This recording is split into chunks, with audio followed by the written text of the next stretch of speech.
शर्मा लिखते हैं कि कानड़देव को ऐसा लगता था कि मल्लेच्छों की सेना जब निकलती है तो मंदिर तोड़ देती है, बीच में जनता को तंग करती है, और मैं नहीं चाहता कि मेरी जनता को इस प्रकार से तंग किया जाए। जब जालोर के कानड़देव ने रास्ता देने से मना कर दिया तो फिर वो चित्तौड़ के राजा समर सिंह से रास्ता मांगते हैं। और हम शुरुआती क्लासों में पढ़ चुके हैं कि समर सिंह ने रास्ता तो दे दिया था पर कर वसूल लिया था अलाउद्दीन खिलजी की सेना से, और इस कर वसूलने की वजह से ही अलाउद्दीन खिलजी ने बाद में चित्तौड़ पर अटैक किया था। वो एक बड़ा कारण बना था उसका, रतन सिंह पद्मिनी वाला प्रथम शाखा हुआ था। ये तमाम बातें हमने पढ़ी थी। तो एक कारण वो भी माना जाता है कि गुजरात आक्रमण के समय रास्ता नहीं दिया। जो गुजराती व्यंजन था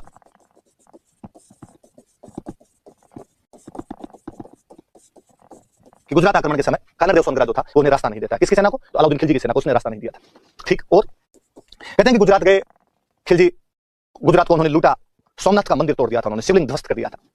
और कहते हैं उस शिवलिंग को कहा गया कि शिवलिंग को दिल्ली लेकर आओ और इसके जो शिवलिंग के टुकड़े टुकड़े करके कसाईयों के अंदर बांट दिया जाएगा, ताकि धार्मिक भावनाओं को थोड़ा और उफाना जा सके और थोड़े जो मुस्लिमों में कट्टरपंथी लोग होते हैं उनको राजी किया जा सके कि देखो हमने एक हिंदुओं का मंदिर तोड़ा, आप हमारा सपोर्ट कीजिए इस सुल्तान का। और मंदिर तोड़ा ही नहीं है, उनके शिवलिंग को हमने कसाईयों को बांटने के लिए दे दिया। अब कसाई इसके बाट बनाएंगे, ये जो पत्थर है शिवलिंग का इसके, और इससे मीट तोलेंगे, मांस तोलेंगे, जो हाथ मांस के लगता है वही हाथ अब इनके शिवलिंग के लगेगा, अपवित्र कर देंगे पूरा इसको। शिवलिंग को जब तोड़ के ला रहा था, जब वो वापस जालोर के नजदीक आए, इस साइड से वो निकल रहे थे, तो कहा जाता है कि कानड़देव सोनग्रा ने अपना एक सेनापति भेजा, जेता देवड़ा। जेता देवड़ा नाम का सेनापति भेजा कि जाओ और उलूग खान को पूछ के आओ। उलूग खान सेनापति था, अलाउद्दीन खिलजी का भाई था उलूग खान। उलूग खान को कहो कि तुमने सोमनाथ का मंदिर कैसे तोड़ दिया, तुम उसके शिवलिंग को कैसे तोड़ के आ गए। दो घटना एक साथ हुई कि इधर से जेता देवड़ा उलूग खान से बातचीत करने के लिए जाता है, उसी दिन उलूग खान की सेना के अंदर मोहम्मद शाह और के हबरू विद्रोह कर देते हैं। वो दो बहादुर मंगोल सेनानायक लूट के धन का बराबर बंटवारा न होने की वजह से बगावत कर देते हैं। जेता देवड़ा को जैसे पता चला कि इधर उलूग खान पे मंगोलों की बगावत हो रही है, उसने उसी समय उलूग खान पर हमला किया और उलूग खान से सोमनाथ के मंदिर के शिवलिंग के टुकड़ों को छीन लिया था। कहते हैं कानड़देव सोनग्रा ने जालोर के 5 भिन्न स्थानों पर सोमनाथ मंदिर के शिवलिंग के टुकड़ों को स्थापित करवा के 5 नए शिव मंदिर बनवाए थे। उलूग खान दोनों तरफ से लज्जित महसूस करता है कि मंगोल उसके हाथ से भागकर रणथंभौर के हमीर के पास चले जाते हैं और वो सोमनाथ के मंदिर के जो टुकड़े थे, लूट का जो धन था, वो भी जेता देवड़ा लूट कर जालोर ले जाता है। एक ये कारण भी था कि गुजरात से लौटती हुई सेना से शिवलिंग के टुकड़े छीन लिए थे, इस वजह से भी इनके बीच में युद्ध नहीं था।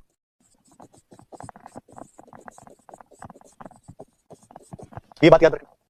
कहते हैं ये सब घटनाएं हुई तो सुल्तान को बहुत गुस्सा आया। जब उलूग खान ने उसे जाकर कहा कि हमारे अंदर तो जालोर वालों ने ये कीर चपले लेके भागना पड़ा, कपड़े फाड़ दिया हमारे, तो शिवलिंग के टुकड़े छोड़ो, जो लूट का धन था वो भी आधा मंगोल लूट ले गया, आधा जेता देवड़ा लूट के ले गया। और सुल्तान ने अपने बहादुर सेनापति आइन उल मुल्तानी, कई जगह आइन उल मुल्क नाम आता है उसका, मुल्तान का रहने वाला था इसलिए मुल्तानी कहते हैं, आइन उल मुल्क मुल्तान या आइन उल मुल्तानी कहते हैं। इस आइन उल मुल्तानी को भेजा 1305 के आसपास में। जब ये घटनाएं हुई थी उस समय अलाउद्दीन एक बार इधर जालोर की तरफ ध्यान देता नहीं, और अलाउद्दीन उलूग खान को कहता है भूल जा जो बाबू, एक बार रणथंभौर और चित्तौड़ को देखते हैं, उसके बाद इसको देखेंगे। 1301 में सफलतापूर्वक रणथंभौर और लगातार उसके 1303 में चित्तौड़ को जीतने के बाद अब अलाउद्दीन को लगा कि मौका है। वो जो घाव जालोर वालों ने दिए थे, वो जो कानड़देव सोनग्रा का सेनापति जेता देवड़ा उलूग खान की सेना से सोमनाथ मंदिर के शिवलिंग के टुकड़ों को छीन कर ले गया था, उसका बदला लेने का समय है। और 1305 के आसपास में आइन उल मुल्क मुल्तानी नाम के एक सेनापति को एक बड़ी सेना देकर और भेजा गया, जालोर पर भेजा गया। कहते हैं आइन उल मुल्क मुल्तानी जो था वो जितना अच्छा कमांडर था, उतना अच्छा कूटनीतिज्ञ था, डिप्लोमेट था, बहुत अच्छा। उसने कानड़देव सोनग्रा से बातचीत की और बातचीत करके उसने कहा क्या पड़ा है लड़ाई में, लड़े थे रणथंभौर वाले हमीर लड़ता हुआ मारा गया, लड़े थे चित्तौड़ वाले रतन सिंह लड़ता हुआ मारा गया, तुम भी क्या कर लोगे लड़के, इससे अच्छा है सुल्तान के साथ संधि कर लो। और कई भिन्न भिन्न स्रोतों के अंदर ऐसा कहा जाता है कि वह कानड़देव सोनग्रा को समझा बुझाकर यहां से दिल्ली ले गया और वहां जाके अलाउद्दीन खिलजी के साथ में कानड़देव सोनग्रा संधि कर लेता है। कहते हैं एक दिन अलाउद्दीन वहां उसके दरबार में कानड़देव सोनग्रा भी बैठने लग गया। एक दिन भरे दरबार में अलाउद्दीन खिलजी ने कहा कि हिंदुस्तान में ऐसा कोई भी हिंदू राजा नहीं है जो मेरी सेना का मुकाबला कर सके, तमाम राजाओं को मैंने जुत्ती के तले रौंद कर रख दिया। कानड़देव सोनग्रा का राजस्थान का खून खोला और कानड़देव सोनग्रा ने कहा कि सुल्तान यदि ये बात है तो मैं जालोर जाता हूं, तुम जालोर आ जाओ, हम दोनों हाथ करने के लिए तैयार हैं। फरिश्ता अपनी पुस्तक तारीख फरिश्ता के अंदर ये जानकारी देता है कि कानड़देव ने अलाउद्दीन की उस चुनौती को स्वीकार किया और इसकी वजह से युद्ध हुआ था। एक कारण ये भी बताया जाता है कि सुल्तान की हिंदुओं को चुनौती जो दी गई थी, अलाउद्दीन की हिंदू राजाओं को चुनौती, चैलेंज किया गया कि है कोई, और कानड़देव ने उस चुनौती को स्वीकार किया और उसने कहा है मैं चलूंगा आपके साथ, चिंता करने की आवश्यकता नहीं। मोहनोत नैन्सी इसकी थोड़ी अलग सी जानकारी देते हैं। मोहनोत नैन्सी कहते हैं कि उस दरबार में कानड़देव की जगह उसका बेटा वीरमदेव सोनग्रा गया था और वीरमदेव सोनग्रा वहां अलाउद्दीन खिलजी के दरबार में जाता है, उस दरबार के अंदर रहता है।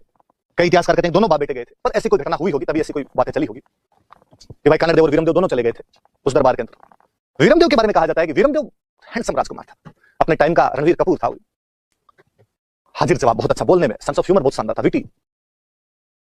पर कहते हैं कि वीरमदेव जो था, वीरमदेव के बाल नहीं थे, शरीर पर जो बाल होते हैं ये वीरमदेव के शरीर पर नहीं थे। आजकल तो लड़के भी बाल साफ करवा लेते हैं, सलमान खान की मूवियां देख देख के शर्ट उतारना पड़े तो बाल नहीं दिखे, वरना किसी समय में बाल मर्दानगी की निशानी माने जाते थे।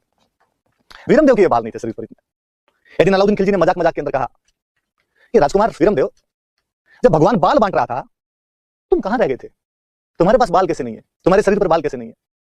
वीरमदेव बड़ा हाजिर जवाब था। हालांकि उसकी इस बात को अलाउद्दीन की इस बात को सुनकर दरबार से हंसने लग गया, यार वीरमदेव में कमी है, एकदम गोरा चिट्टा सा वैसा दिखता है, बाल ही नहीं इसके शरीर पर। वीरमदेव हाजिर जवाब था। वीरमदेव ने वापस जवाब दिया कि सुल्तान आपकी बात सही है कि भगवान जब बाल बांट रहा था मैं वहां जा नहीं सका, क्योंकि जिस जगह पे बुद्धि बन रही थी वहां पर मैं 2 बार चला गया था, इसलिए मुझे टाइम उधर लग गया।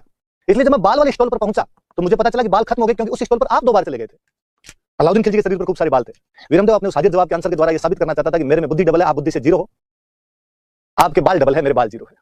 हालांकि एक प्रकार से सुल्तान की बेइज्जती थी, पर सुल्तान को ये आंसर पसंद आया और सुल्तान ने कहा यार लड़का यूं रिप्लाई करना शानदार जानता है। ये बात बाकी दरबारियों ने भी सुनी, बाकी दरबारियों ने भी बाहर आके बात की कि यार क्या बोलता है यार, शानदार, इतना सुंदर है, योद्धा है, बहादुर है, युवा है, ज्ञानी है, हाजिर जवाबी है, तमाम विशेषताएं व्यक्ति के अंदर। भगवान ने अलग से मांड के भेजा इस राजकुमार को। कहा जाता है कि खबरें धीरे धीरे अलाउद्दीन खिलजी की राजकुमारी फिरोजा तक पहुंची।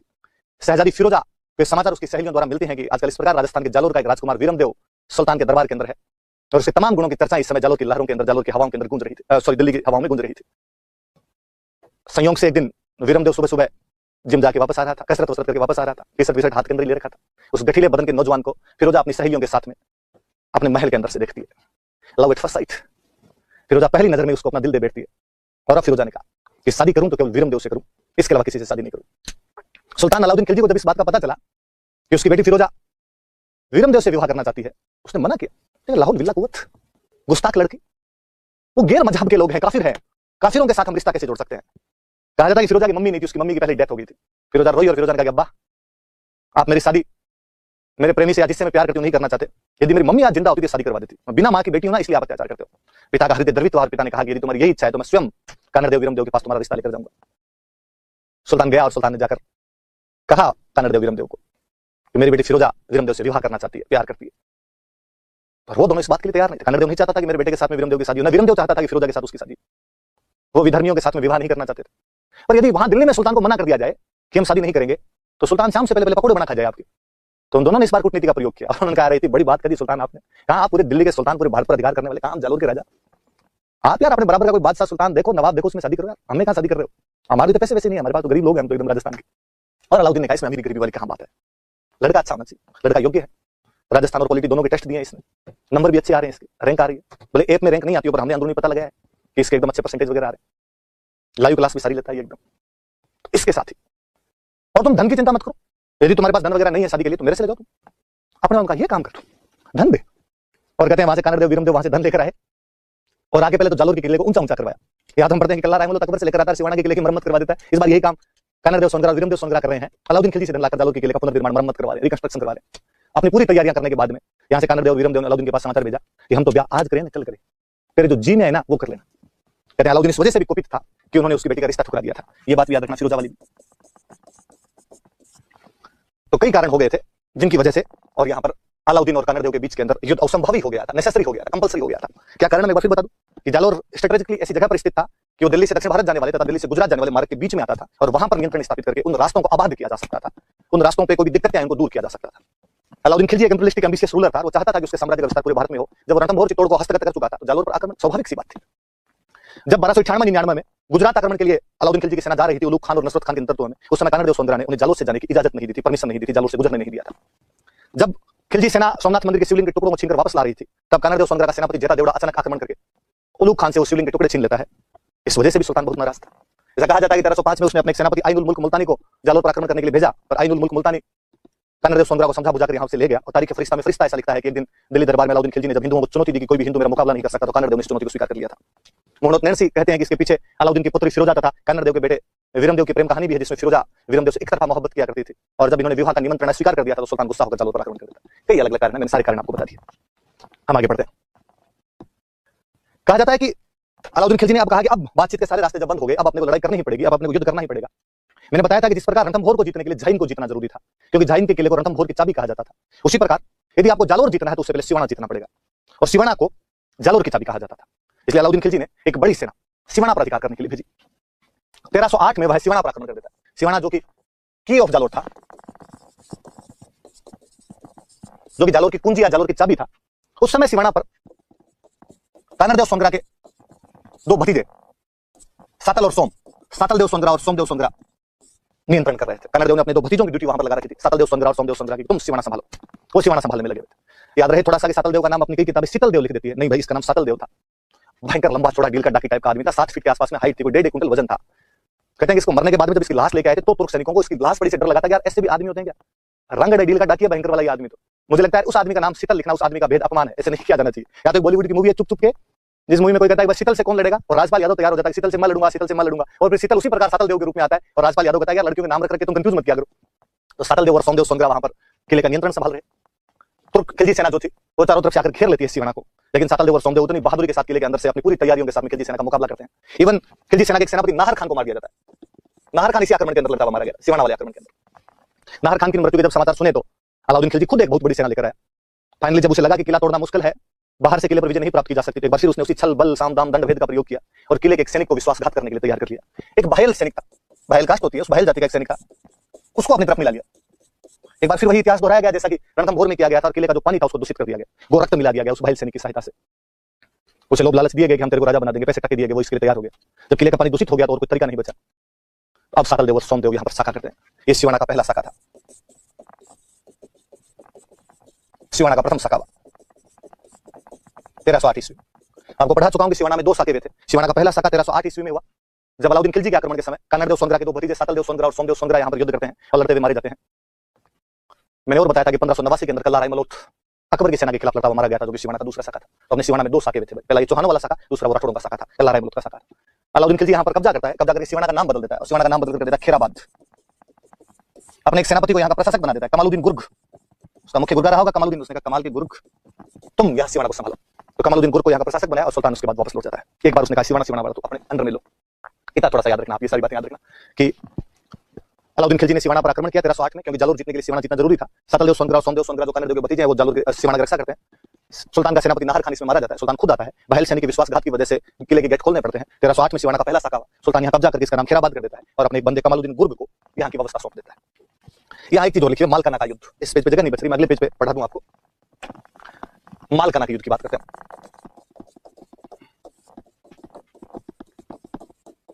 कहते हैं कि जब खिलजियों ने यहाँ सिवाना पर अधिकार कर लिया था, उसके बाद उन्होंने बाड़मेर, सांचौर और भीनमाल को लूटना शुरू किया। उन्होंने सांचौर के अंदर भगवान महावीर का मंदिर तोड़ दिया। भीनमाल जो कि विद्या प्राचीन कालीन विद्या का बहुत महत्वपूर्ण केंद्र था, उसको उजाड़ कर रख दिया था उन्होंने। जब ये लूटपाट उनकी मंदिरों मठों के प्रति लूटपाट होने लगी तो कन्नड़ देव सोनग्रा का गुस्सा है। कन्नड़ देव सोनग्रा ने अपने आसपास के गांव के तमाम जो सामंत वगैरह थे उनका आह्वान किया और उनको कहा कि इस खिलजी सेना को यहाँ से निकाला जाए, और वो लोग यहाँ से खिलजियों को खदेड़ने लगे। खिलजी सेना को भगाते भगाते वो नागौर में मेड़ता के पास में कुछ जगह थी मालकाना, इस मालकाना तक लेके आ गए थे और इस मालकाना के युद्ध में खिलजी सेना को बहुत ढंग से निर्णायक रूप से हरा दिया था और खिलजी सेना के सेनापति शम्स खां को उसकी पत्नी सहित बंदी बना लिया गया। उसको खुद को और उसकी पत्नी को दोनों गिरफ्तार कर लेते हैं वो लोग। इतनी याद रखने वाली बात है कि आपके सिवाना का किला बताया बाबा।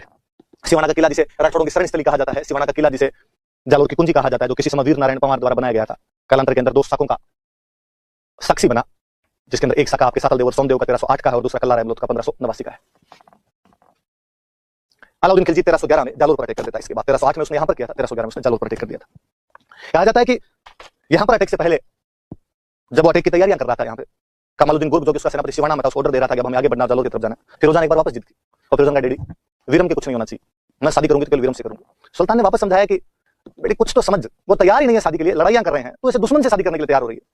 उसने वापस कहा कि दिल तो पागल है, हमारा दिल अब किसी की सुनने के लिए तैयार नहीं है, और मोहब्बत ये सब चीजें नहीं देखती। अलाउद्दीन ने मौका दिया कि क्या किया जाए। फिरोजा ने कहा एक बार मैं जाकर वीरम से बातचीत करना चाहती हूँ, मैं उसे प्यार का इजहार करना चाहती हूँ। अक्सर लड़के प्रपोज करते हैं, इस बार मैं घुटनों के बल बैठकर वीरम को प्रपोज करना चाहती हूँ, विल यू मैरी, क्या पता मान जाए। फिरोजा आई यहाँ पर, कहते हैं कन्नड़ देव सोनग्रा ने राजस्थान की तमाम परंपराओं का पालन करते हुए उस राजकन्या का, उस शहजादी का स्वागत सत्कार किया, लेकिन शादी के लिए मना कर दिया। यहाँ तक कहा जाता है कि वीरम देव सोनग्रा उससे मिलने के लिए भी नहीं आया था और उसने कहलाया कि मामो लाजे भाटियान कुल लाजे चौहान, जे मुंह पर तुर्कड़ी उल्टो हो गया बहन, यदि मैं तुर्क कन्या से शादी कर लेता हूं तो मेरे ननिहाल वाले भाटी और मेरा कुल चौहान दोनों लज्जित हो जाएंगे। ये तभी संभव है जब सूर्य पश्चिम दिशा में उगने लगता है, नहीं तो कभी सूर्य पश्चिम दिशा में उगेगा ना, मैं कभी तुर्क कन्या से शादी करूंगा, क्योंकि ऐसा करने से मेरा कुल चौहान और मेरे ननिहाल वाले भाटी दोनों लज्जित होते हैं। फिरोजा बेचारी वापस लौट जाती। फिरोजा का रोना उसकी धाई मां से देखा नहीं गया। मैंने कहा कि उसकी मम्मी नहीं थी, उसकी धाई मां जो पालने वाली माता थी, फॉस्टर मदर जिसको अपने कहते हैं, उसका नाम है गुलविहिस्त। कहते हैं गुलविहिस्त ने सुल्तान को कहा कि एक बार मैं जाकर बातचीत करना चाहती हूँ। सुल्तान ने एक बार फिर मौका दिया, गुलविहिस्त यहाँ पर आई, पर जालोर वालों ने कोई टक्का सा जवाब दिया, मारवाड़ी में कहते चिटो ना दियो, नहीं ये नहीं कर सकते हम। लौट जाती है वहां से, गुलविहिस्त वापस चली जाती है। अब सुल्तान के पास में तमाम जो चीजें थी वो चुक गई थी, अब लड़ाई ही होनी थी और कोई तरीका ही नहीं बचा था। उसने कमालुद्दीन गुर्ग को ऑर्डर दिया, कमालुद्दीन तुम आगे बढ़ो, इधर से मैं आ रहा हूं, चिंता मत करो। तो 1311 के अंदर वो यहाँ पर अटैक कर देते हैं। अलाउद्दीन खिलजी का जो सेनापति था कमालुद्दीन गुर्ग है, वही जिसे पहले सिवाना दिया गया था। कन्नड़ देव सोनग्रा अपनी पूरी तैयारी करता है, वो अपने छोटे भाई मालदेव सोनग्रा को जालोर में किसी बाड़ी नाम के स्थान के नाके पर लगाता है और वीरम देव सोनग्रा को अपने बेटे को भद्राजुन के नाके पर लगा देता है। लेकिन कमालुद्दीन धीरे धीरे आगे बढ़ता हुआ, धीरे से वह तुर्क कमांडर धीरे धीरे आगे बढ़ता है, जालोर के नजदीक पहुंच जाता है। तो कानड़ देव अपनी पूरी शक्ति को जालोर के किले में केंद्रित करना चाहता है। भाई भतीजे जो भी बाहर थे, बेटा बाहर था, उन सबको जालोर के किले के अंदर बुलाकर निश्चय किया गया तो किले के अंदर बैठ के ही आक्रमण का सामना किया जाएगा। किला इतना मजबूत था कि दुश्मन जल्दी से अंदर घुस भी नहीं सकता है। वाकई सुल्तान की सेना कई दिनों तक बाहर पड़ी रही, किला फतेह नहीं कर पा रही थी। एक बार फिर से वही इतिहास दोहराया गया। इस बार फिर किसी व्यक्ति ने विश्वासघात किया। एक व्यक्ति जो उनके चक्कर में आ गया था, उसका नाम था बिका दहिया। दहिया जाति का सरदार था, बिका नाम था उसका। वो बिट्रायल करता है। उसको अलाउद्दीन खिलजी द्वारा कहा गया कि यदि तुम हमारा साथ देगा, किले के अंदर घुसने का रास्ता बता देगा, तो हम कानड़ देव और वीरम देव को मारने के बाद तुझे जालोर का राजा बना देगा। और ये एडवांस टोकन मनी पकड़, जितने रुपए चाहिए उतने। फिर बिका दहिया उनकी बातचीत में आ गया। उसने कहा ठीक है बता दूं। तो कहा बता किले में किधर से घुसा जा सकता है। उसने कहा ये तो मैं नहीं जानता एग्जैक्टली कि आप किले में किधर से क्या घुसेंगे, पर मैं किले की कमजोरी बता सकता हूं। क्या कमजोरी है? कहा किले की एक साइड की दीवार कच्ची है, यदि उस साइड से आप तोड़ सको दीवार को तो दीवार टूट जाएगी, आप अंदर घुस जाना। बाकी पूरे किले की दीवार पक्की है, यहां से तो अंदर नहीं घुस पाओगे। अलाउद्दीन ने कहा बता वो कहां से कच्ची? उसने कहा ये तो मुझे नहीं पता एग्जैक्टली कहां से कच्ची है, मेरा सुना हुआ है कि इस किले की दीवार कच्ची है। सुल्तान ने थप्पड़ मारूंगा, मांगते पूरी बात तो बता वरना पैसे किस बात की? पैसे रख दे। अरे उसने कहा सुनो तो सही, एक तरीका और बताता हूं। दीवार कच्ची है ये मुझे पता है, कहां से कच्ची है ये नहीं पता, पर कच्ची का पता कैसे लगाते हैं ये मुझे पता है। उसने कहा यार पता तुम बता क्या है बात। राई होती है, राई का बीज देखा होगा आपने? राई होती है सरसों जैसे दाने होते हैं राई के। उसने कहा राई एक ऐसा बीज है जिसे कच्ची जमीन में रोपा जाए तो रात रात में फूट जाता है, अंकुरित हो जाता है, जमीन में दरारें आ जाएगी। तो इस किले के चारों तरफ राई डलवा दो, जहां से फूटेगी राई वहां कच्चा है। अलाउद्दीन का शाबाश मेरे शेर, जियो मेरे लाल, क्या सूचना दी है। अलाउद्दीन खिलजी ने मुनादी करवाई कि आसपास में जिस किसी के पास जितनी राई हो वो लेकर आए, मुंह मांगे दामों पर खरीदी जाएगी। लोग बोरे भर भर के राई लेकर आए। सुल्तान ने मुंह मांगे दामों पर राई खरीदी, उसके चारों तरफ राई डलवा दी। सुबह जहां से राई फूटी पता चल गया यहां से दीवार कच्ची है। सुल्तान ने कहा अपना पूरा फोकस यहां किया जाए, इस साइड से तोड़ के अंदर घुसेंगे। उधर मेरे जैसा कोई आलसी था, वो सुबह राई का एक बोरा उठा के वहां गया सुल्तान को। सुल्तान राई लाया हूं, ले लो। सुल्तान ने कहा तोलो, 1 रुपए किलो से राई तोलो। उसने कहा रात तो 100 रुपए किलो ले रहे थे, अब 1 रुपए किलो ही। हमारे मारवाड़ी में कहते हैं कि सुल्तान ने कहा राई रा भाव रात ही गया, कि राई वाले भाव तो रात ही चले गए। तो आज भी कोई आदमी जब कोई काम हो जाता है उसके बाद पहुंचता है, कहता ये काम मुझे करवाना था कि आरएस का फॉर्म निकला, लास्ट डेट थी उसकी मान लो 20 तारीख, और आप 21 को गए, आपने आरएस का फॉर्म भरना है। यदि मारवाड़ी दुकान वाला होगा तो वो आपको कहेगा राई रा भाव रात ही गया। जो हिंदी की आपकी कहावत होती है कि अब पछताए हो तो जब चिड़िया चुग गई खेत, उसका राजस्थानी वर्जन है ये। और तब से दोहा बना, ये कहावत बनी कि जालोर का किला राई के भाव बिक गया था। आपसे इंटरव्यू में पूछे कभी कि किस किले के बारे में कहा जाता है कि किला राई के भाव बिक गया था, तो जालोर किले के बारे में कहा जाता है। कहानी यहां से थोड़ी सी आगे ये कि बिका दहिया